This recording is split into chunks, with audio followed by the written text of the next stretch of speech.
প্রশাসনিক বিষয়ে ওমর রাদিয়াল্লাহু তাআলা আনহুর পরিকল্পনা। তালহা বিন মাআদান বলেন, ওমর ইবনে খাত্তাব রাদিয়াল্লাহু তাআলা আনহু আমাদের সম্মুখে বক্তব্য রাখলেন। তিনি বললেন, হে মানব, সকল হকদার আল্লাহর অবাধ্যকতা করে হক পেতে পারে না এবং তিনটি বিষয়ই এই সম্পদকে সংস্কার করতে পারে। ১. সঠিকভাবে সম্পদ গ্রহণ করা। ২. সঠিকভাবে সম্পদ বণ্টন করা। ৩. অন্যায় থেকে বিরত থাকা।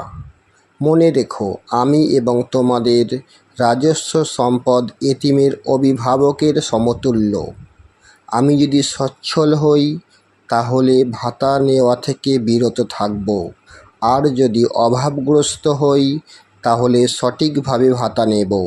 আমি কাউকে কারোর উপরে অত্যাচার করতে দেখতে চাই না, নতুবা আমি অত্যাচারী ব্যক্তির একটি গাল মাটির উপর রাখব এবং অপর গালের উপর আমার পা রেখে দেব, যতক্ষণ পর্যন্ত সে সত্যের স্বীকার না করে এবং বাধ্য না হয়ে যায়।